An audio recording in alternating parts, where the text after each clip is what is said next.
686 1-800-449-8686. Can we get the guy on the phone? Where are you calling from, sir? Yes, sir. I'm in Corona. You're in Corona? Yes, sir. All right. Now, the Million Mom March was yesterday in Washington, D.C., and we had one in Los Angeles, as I'm sure many cities around the country. And if you're on a cordless phone, you need to get closer to the base, sir. Yes, sir. The Million Mom March was in Washington, D.C., and varying reports on the size, but I would say that it was a resounding success. You get 500,000 people anywhere, it's big news. Some people said about 750,000 people were out there. There was one in L.A. of about 7,000 people on the west side and near downtown. Where were you, sir?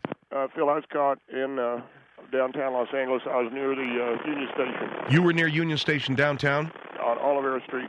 Near Olivera. What happened?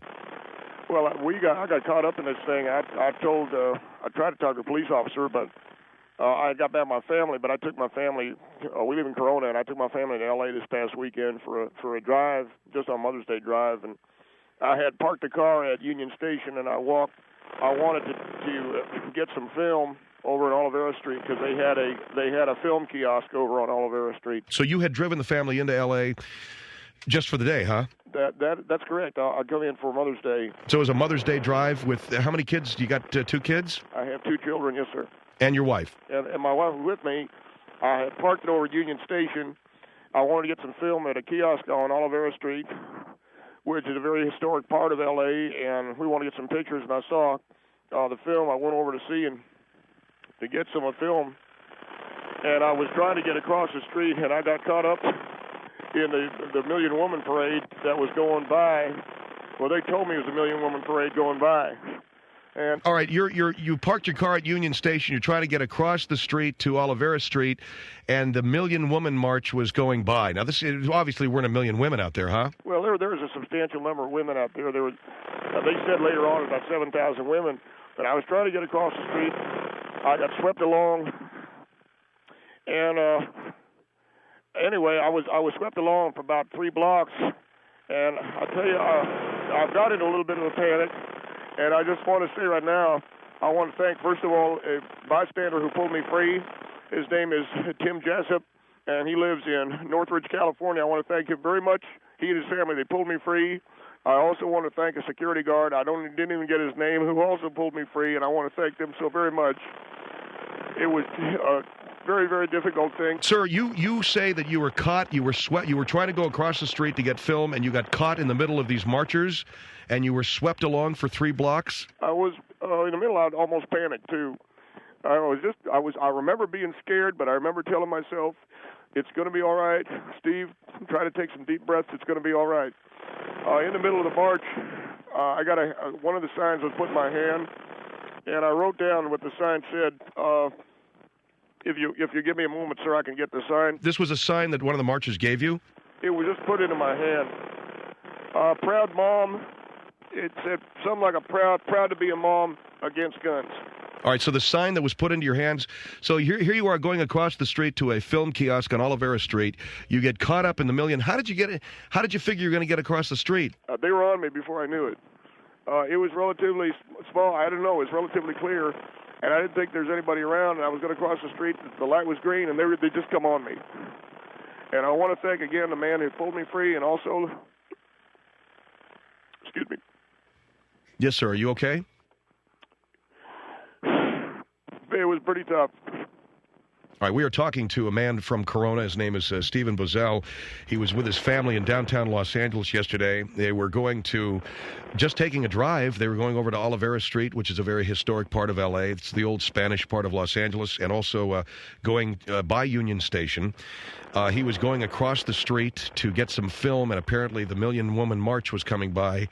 He got caught up in the parade of marchers and was swept along, you say, Mr. Bosell, about 3 blocks? I estimate about 3 blocks, yes, sir. The sign that got put in my hand is proud to be a mom against guns. I found my notes, and I was swept along, and all these women are pawing at me and shouting and everything, and they were yelling and blowing whistles.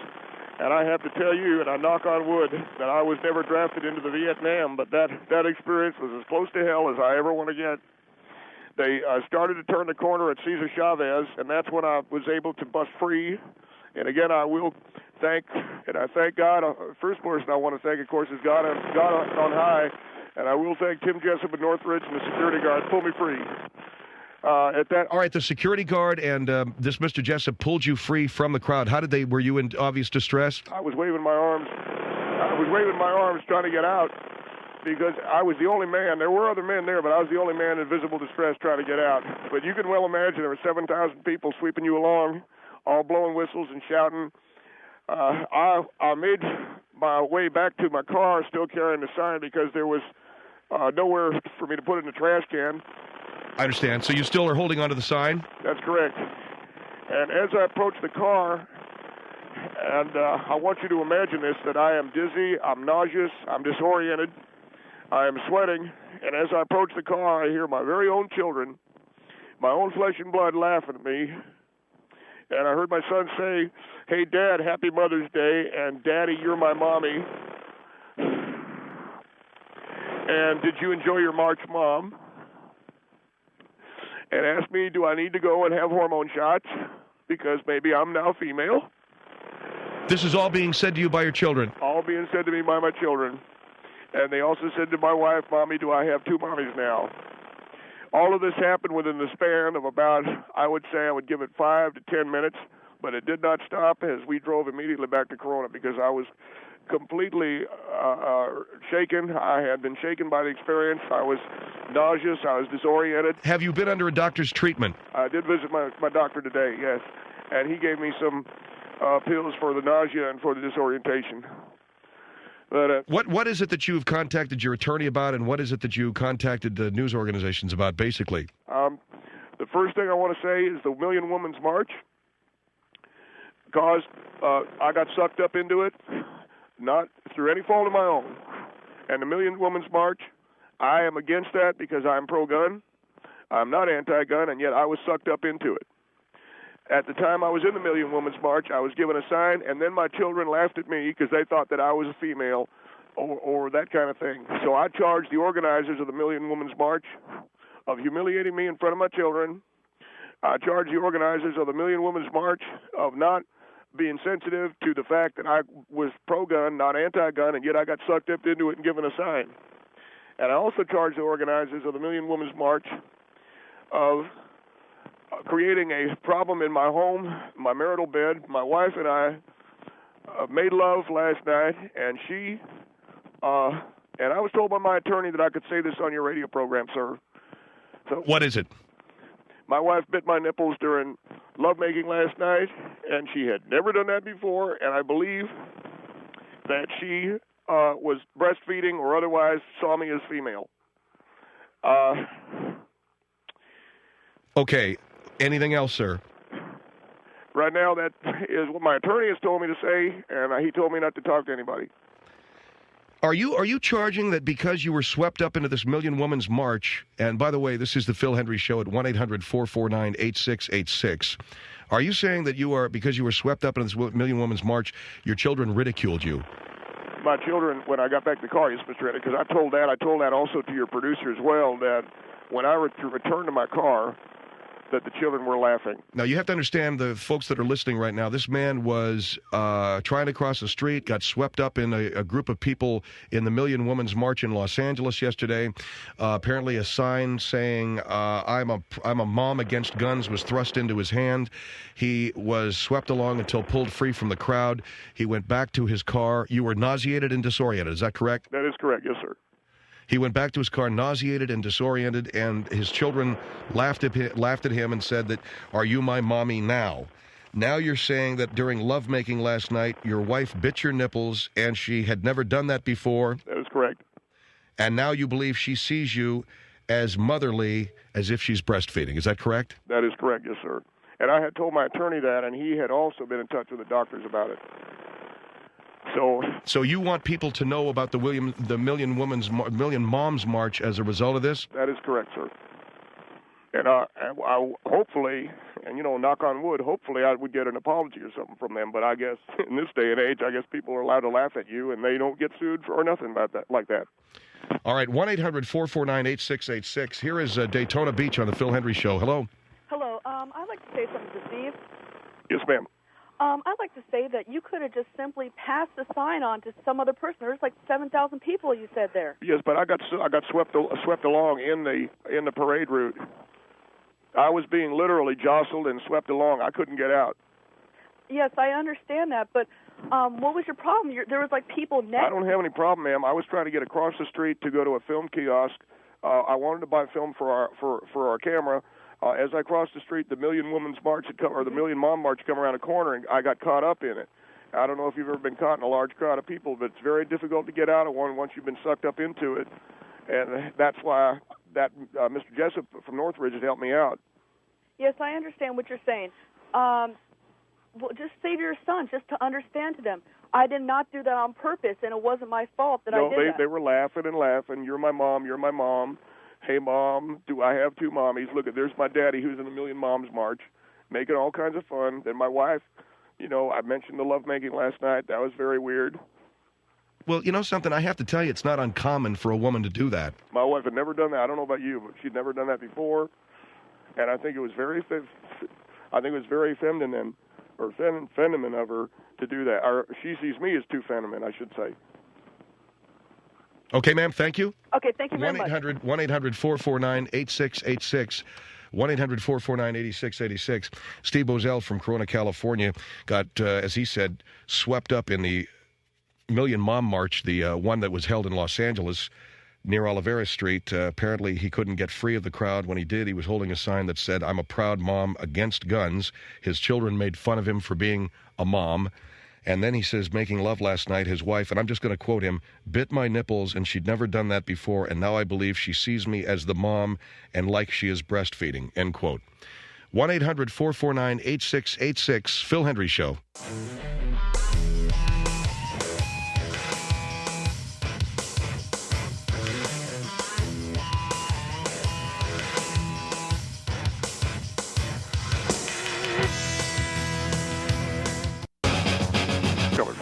All right, 1-800-449-8686. Phil Hendrie Show here.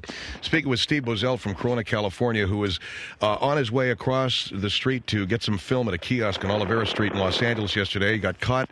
You're saying you were your family's waiting in the car. Yes, sir. You're crossing the street. All of a sudden, here comes 7,000 women down the street, and you got, as you put it here to a reporter, you got sucked up into that. I got basically caught up in the crowd, okay? But what I wanted to mention is, last night when my wife bit my nipples, I'm going, whoa, what's that all about? Do you think I'm you think I'm female? And she starts patronizing me like she always does. I don't think that that's unusual, okay? I mean, I just don't.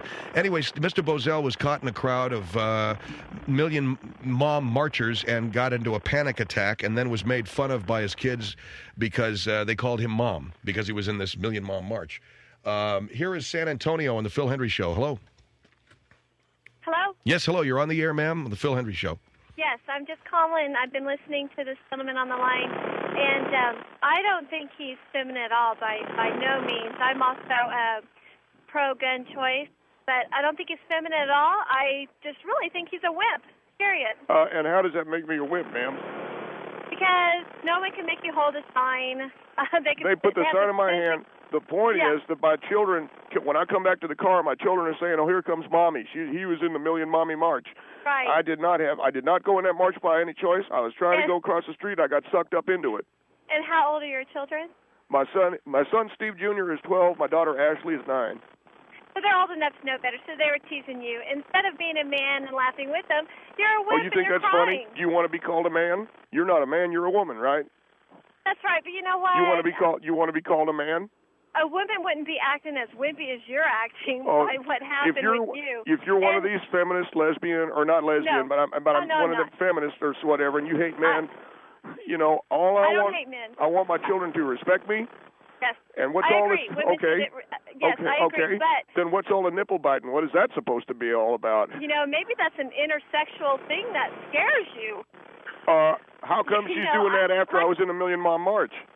Do Like you think that there's a connection between that, your wife biting you there, and the Million Mom March? Well, what? That has no connection whatsoever. How can you be sure? Well, how can you be sure that you're a man and not just a wimp? How can you be sure you're a woman and not some big butch bull dyke? One more thing, and okay, then this is getting a little the name calling. Well, she's calling me names. She started it. One more thing. She started it. Just one more thing. She started it. Are you suing this women's group? I didn't say I was suing. I said I want an apology from them.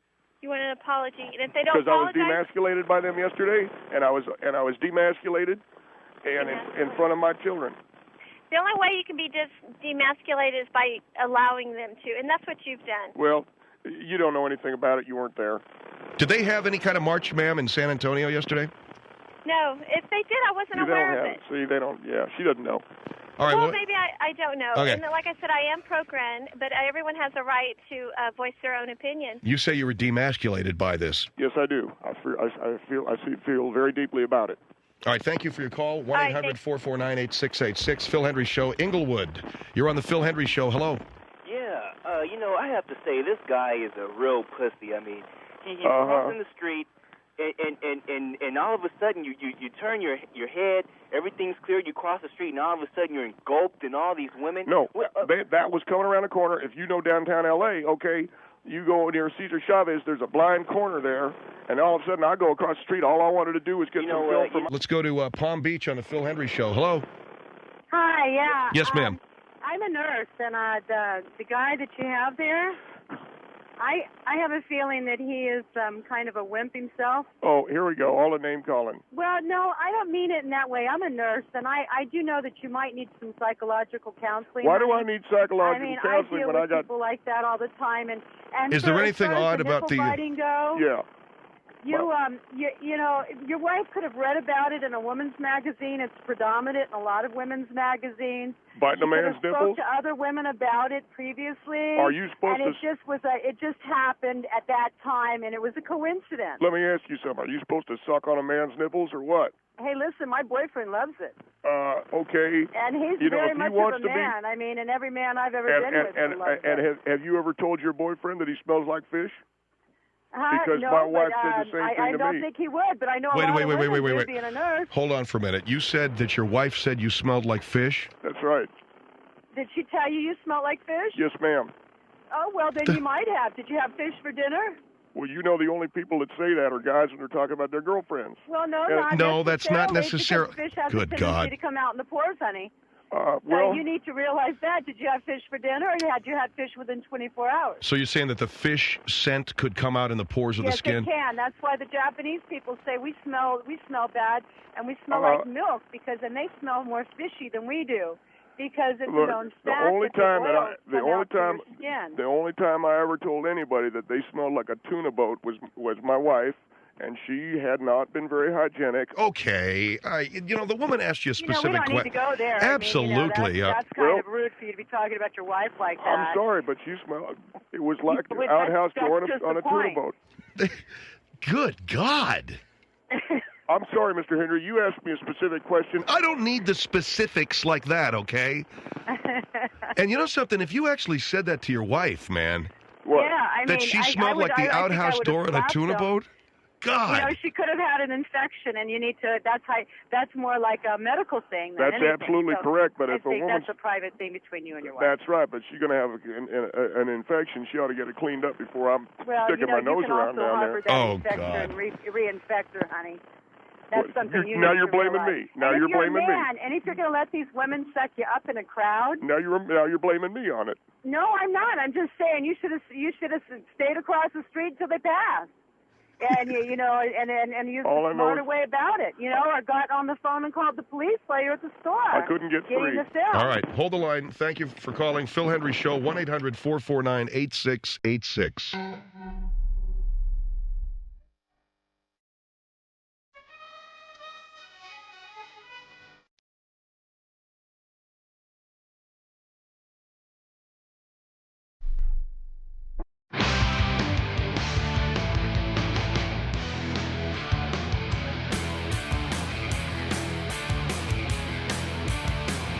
1-800-449-8686. You're listening to The Phil Hendrie Show with Mr. Stephen Bosell of Corona, California, who was in downtown Los Angeles yesterday with his family.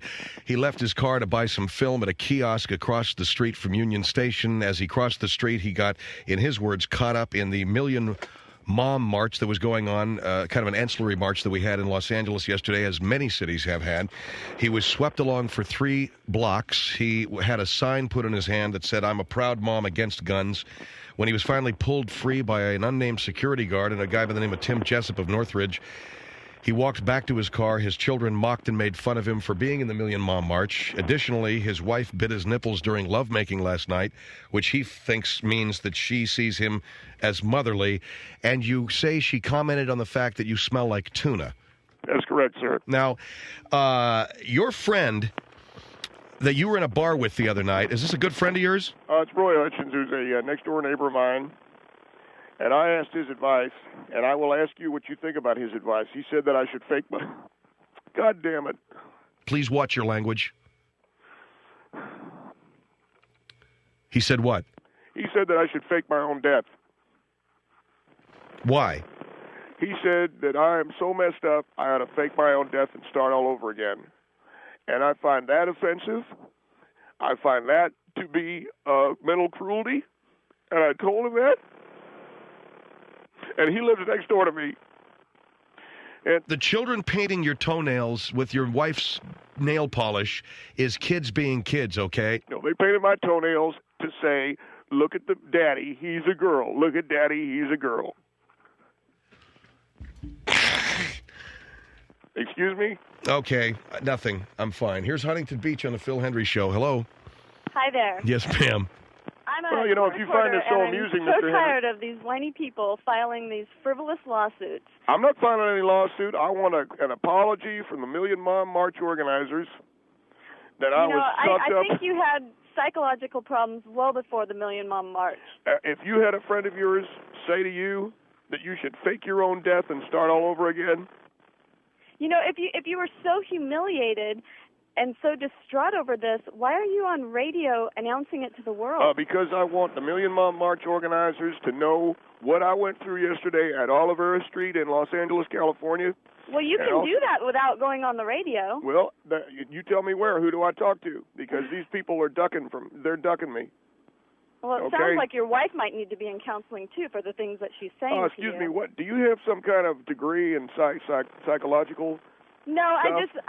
I do court reporting, and I'm around a lot of psych claims where they're claiming psychiatric Do you think this guy is a psych case? Oh, I'm a psych case, am I? Psych case. I am. And his mom is, his wife is telling him he smells like fish? Ma'am, she's nice. She's saying to me, I smell like a woman. Okay, that's not necessarily right. She needs help, too? She needs help, too. All right, well, You don't say things like that. The other caller said that she was, that perhaps you had fish for dinner. She's telling me I smell like fish, and she's biting my nipples. I feel like this is candid phone. Ma'am, I'll tell you what, as far as I'm concerned, I think that my wife owes, not my wife owes me, but the Million Mom March owes me an apology because of the psychological stress that I've been through and my friend telling me that I should fake my own death. Your friend says you ought to fake your own death so that you can start your life all over again? Yeah, he says that that's how messed up I am. Just go ahead and blow your brain, fake your own death, and come back as somebody else, huh? All right, I'm sorry. I don't mean to laugh, but that sounded funny to me. Lyons, Kansas, on the Phil Hendrie Show. Hello. Hey, that guy there, if he's going to have respect from his wife, he probably needs to respect her a little bit. I didn't do nothing against her. I'm sorry? I didn't do nothing against her. Well, you're telling her she smells like tuna now. No, she told me. My wife did that. She slapped me. She told me that I smelled like fish. Well, but you said that you told her. I did one time, yes. Well, what comes around goes around, bud. Wait a second. Where did she get up telling me I smell like tuna? Didn't you tell her that? That's because she's a woman. Well, it doesn't matter. Buddy, I don't know how many women you've been around. You know as well as I do, on a hot day at the fish market, they can... We don't need to talk about this, okay? Well, the guy asked me a question, that's all. I just think that you let it bother you too much, and if your kids are a problem, maybe you need to take care of that at home, because they don't... How come they calling me a girl? Make fun of you, then then you're just What you're would not you do? much of a father to them. What would you do if you wake up and your kids painted your nails? Well, I'd probably give him a good spanking, talk with him, because show him the right way to be. I mean, you're obviously not setting an example for him. My wife coming on national radio griping because you got caught in a bunch of women. Well, you know what? I don't think I'd spank a kid. If they paint your toenails, it's a fun thing that kids do, okay? But for you to tell your wife she smelled... All I said with my wife is I asked her if someone had opened a can of albacore and where are the crackers. That's all I said. And that's disrespectful. What comes around goes around. I guess that's all I got to say. Well, I if you disagree. can't be any more of a man than that, then I guess wrong? you're just a puss. What's unmanly about saying where's the crackers? I mean, all she's got. Be a little more respectful. Well, respectful. I mean, she's the one who should take a douche. Okay. Well, man, I'm so very sorry, but and nobody seems to want to take my side. Everybody wants to see my wife. Well, why don't you just shut up about what your wife smells like, okay? Shut up about that. And your friend who said you ought to fake your own death, maybe he's got something. Yeah, I think you're right. That's all I got to say. Oh, thanks a whole lot for that. I mean, the guy thinks you ought to fake your own death and start all over again, man, because you got big problems, you know? You're talking about your wife smelling this way and she's biting your nipples, and buddy, either that or go to a psychiatrist, okay? You recommended a psychiatric, or I can't pronounce it, psychiatric. Psychiatric, that I go to a psychiatric person, and then what will that do? What will that do? It'll have the guy... It'll help you. Sir, I don't want to be laughed at. I mean, I can be laughed at by my own kids. I don't need for you. What will that do is you can figure out what the hell is wrong, man, that you're so bent out of shape over the Million Mom March and the fact that you got sucked up into it. Will I get rid of the fish smell or what? I mean... By going to a psychiatrist? Yes, you probably will. Here is Chula Vista on the Phil Hendrie Show. Hello? Chula Vista, hello? Hello? Yes, hi. Hi. Phil? Yeah, hi. Hi. I'm sorry that people are calling you wimps and everything else like that. But I can understand, like, your wife trying to turn the whole little tuna thing on you. I mean, I hate it when my boyfriend does it to me. I mean, I don't like it. It's disrespectful. It just makes you feel really bad inside. And then about your kids making fun of you, I mean, I think it was just a heartless thing. It's like when you go to an overnighter and kids, stick shaving cream on each other's noses. It's not anything to be hurtful about. Thank you. Okay? Thank you very much. And about, your friend, too, because, I mean... Although, if your boyfriend tells you that you smell like tuna... I slap him. You should take a douche every now and again. I mean, seriously. Smack his hand. Oh, come on. God. Philadelphia on the Phil Hendrie Show. Hello. Yeah, I think this thing has just gotten bizarre. First of all, hello? Yeah, go ahead.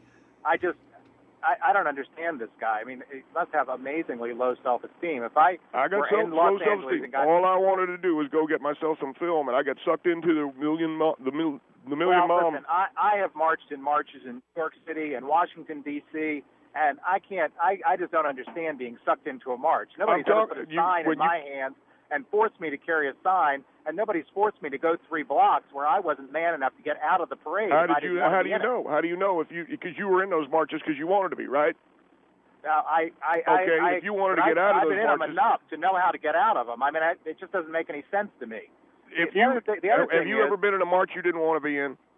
Pardon? No. Have you ever been in a march that you didn't want to be in? No. So you don't know how crowds work and how crowds operate, especially when you go into a panic attack. Do you have some kind of a phobia of being... That, do you have some... Hold on for a minute. Do you have some kind of a phobia, Mr. Bosell, of being around people? And most of the women in that march were 250 pounds, and you could hurt a damn elephant with them. I guess you didn't hear my question. Do you have a phobia against being around people? I like being around people. And I sure don't have no phobia about women because I'm very healthy and I love women and I'm very, I like women. So you can see the whole problem was I got sucked into the Million Mom March. Okay? I'm glad I could help you, sir, in Philadelphia. Have a nice day. Go home to your wife, okay? Yeah, I don't understand. When you do, your kid's 9 and 12? And before you get home, okay, bring your wife a little can of FDS or something. Okay. This is All right, sir. Thank you. Phil Hendrie Show, 1-800-449-8686.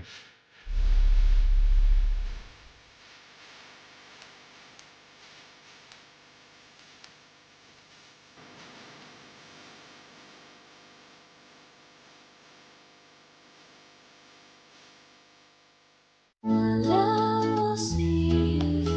know that adorable 4-year-old who single-handedly transformed your refrigerator into an art gallery? The one with your eyes and his quick wit? The one you'd move mountains for if you could? The one you're going to serve chicken with no hormones and no steroids because you can? Tyson. We're chicken. Quality chicken. Tyson. It's what your family deserves.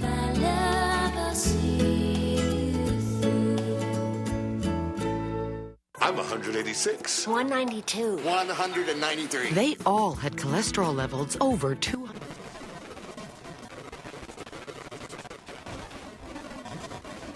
You see the light personality quiz. Do you prefer A, saving money, or B, tossing it away? Good. Now, do you enjoy... Is that a phone ringing? Tyson. It's what your family deserves.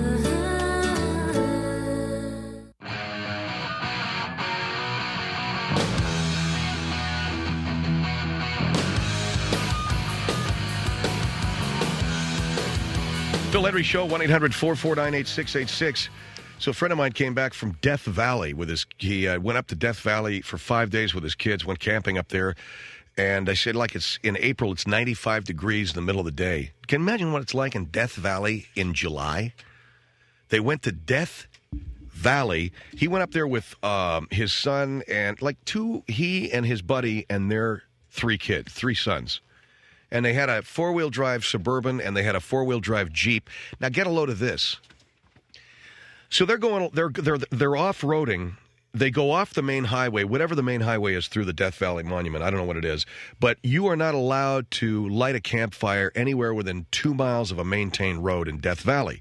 So you've got to go off-road at least 2 miles. So these guys go 16 miles up a canyon. And they're cruising along. And he sees this woman waving from a cave like, hi, how you doing? So he waves back, right? Hey, how you doing? Having fun? Great. So he cruises along. Now he sees a guy running and waving. He says, hey, how you doing? Okay, great. So he doesn't quite get what's going on until he finally sees this guy runs right down into the riverbed in front of him, and he's waving to him. So my friend Garrett pulls over and says, what's up? And the guy says, have you got jumper cables? The guy's 20 miles off of a maintained road, 50 miles from any store where you can buy food or water, in Death Valley. There's a reason why it's called Death Valley. And they're 300 feet below sea level, and this schmuck is out there. He needs a jump. And, we were sitting around talking about this yesterday. I said, don't you think, man, that if you're 50 freaking miles away from anything, that you would start your car up every day and at least run it for a half hour to get the alternator juiced up or whatever? Don't you think that maybe you're not keeping interior lights on, that you're not turning the radio on, that you're just doing everything that you can when you're in Death Valley to make sure that the battery's going to that thing's going to turn over when you want it to? Now, this guy said, you know what, we had enough food. They found him on a Sunday. They were going up this dried-out riverbed. They found him on a Sunday. The guy said we had enough food for Tuesday. Then I said, well, and then he says he found some other guy. The guy's in a wheelchair. This guy's in a 4-wheel drive Suburban or something in a wheelchair, and this dude had some kind of engine trouble. He couldn't get his car started. Like there was vapor lock or something in the fuel line. The guy's in a wheelchair. I said, Garrett, do you realize, man, there'd be at least 3 bodies up there if it wasn't for you? He goes, yeah, well, what goes around comes around. I said, did the guy offer you money? He goes, he did offer me money, but my feeling is it's what do they call pay forward? You know that new flick that's out? You pay forward? There's a Matt Damon movie I call Pay Forward, meaning I'm going to do something good for you. The way you pay me back is you do something good for the next poor schmuck that comes along, and you pay it forward. And that's what his whole take on it was. And I, of course, said, you schmuck. No, I didn't say that. So that's very kind of you. But the guy's in Death Valley in a wheelchair. His car isn't starting.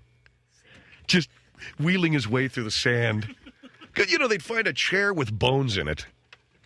Bleached bones. Because what are the odds somebody's going to find you up in these canyons where it's, and come the middle of summer, it's 130, 140 degrees. I mean, you're dead. You're dead if you don't, if you don't have any water. You're gone, and that's what these guys... And speaking of that, tequila's going up in price. There's all kinds of bad news. The price of tequila in America is shooting up because the agave cactus is in short supply. Why that is, I don't know. But, oh, my God, the price of Cuervo is going up 10 to 15%, and I wouldn't drink that stuff on a bet. I wouldn't drink Cuervo for the last tequila left on Earth. So it sounds okay. I don't drink the stuff, so I don't care. They say, actually, that Cuervo's okay because they have their own agave meadows or their own agave farm and they grow their own stuff. This is not really big news to anybody other than a guy like Phil Hendrie. I do the straight stuff and sometimes with a margarita, but the price of tequila going up is kind of bad. I mean, for some people. And those margaritas just they're getting worse and worse. I don't care if you are putting 1,800 in there, okay? I don't want your margarita anymore, man, okay? I don't want to be drinking Kool-Aid. What kind of tequila you use? 1,800. Am I supposed to be impressed? Get some other tequila in here. Anything. Julio Blanco, Perfidio, Patron, Hermosillo. I don't care what some of that moonshine are drinking down there. Anything but that Cuervo. Which, by the way, Jose Cuervo, according to this, has obviously the largest share of the American market. Cuervo already has raised retail prices slightly in some markets, but then again, other producers have raised their prices too. But what I wanted to get to here, the essential thing is that Jose Cuervo has the lion's share of the American market in tequila. Now, what that tells you, and you know what, maybe this is narrowcasting a little bit because you're a tequila drinker or you're not, but this kind of gives you an idea of America and our taste. Seriously. For the longest time, the United States drank 2/3 of the world's coffee. It was the worst 2/3. It was the crap, the stuff that the Arabs would throw on the ground and walk over and then scoop it up and throw it into bags and send it to us. It was crap. We drink 2/3 of the world's crap coffee, right? Same thing with the tequila. We got probably a pretty good, healthy appetite for tequila in America, and guess what? We drink the crap. What is it with Americans? Same with our beer. We do not have particularly good taste in those areas. Beer, tequila, coffee. What else? Well, if you want to get right around down to it, man, how about clothing? We're not exactly the best dressed people in the world. And how about some of those hairstyles? Well, in any event, you know what I'm trying to say. I love my country, but oh, man, do something with your hair. I love America, dude, but you're wilting my permanent. Back off. All right, so getting back to Death Valley. So then they went around to some little old mining town or something, had their picture taken there, and then they got the hell out of there, all right? But what the point is that one of their cars broke down. That's how hot, that's how nasty, that's how desolate that even one of their cars busted down. And if this cat didn't have, you'd love these friends of yours that are fully prepared. They've got tools, they have food, they got it all, man. If it wasn't for this one guy, everybody'd be dead. Because he had tools, he had a flashlight, he had tinfoil, because the guy had vapor lock. Would you know to think of this? The guy's car is cutting out in 95, 100-degree heat, going up a riverbed. It's cutting out, it's intermittent. He looks at the fuel line, and he realizes it's probably vapor lock because it's running over the manifold. He covers the thing up with tinfoil, and they don't have the problem anymore because it kept the heat off the fuel line. Would you think of that? No, you and I'd be a pile of bones out there in the middle of Death Valley. What I'm bringing this to, what I'm leading up to, is I want to do a listener party in the middle of Death Valley. We're going to caravan it up there. 6,000 listeners. And if you find us alive, you can join us. Get a couple of bands and, forget about Moody Blues at Red Rock or any of that crap. We got somebody live in Death Valley. How about Rush, Mike? How about Foo Fighters? How about we not? Phil Hendrie Show, 1-800-449-8686.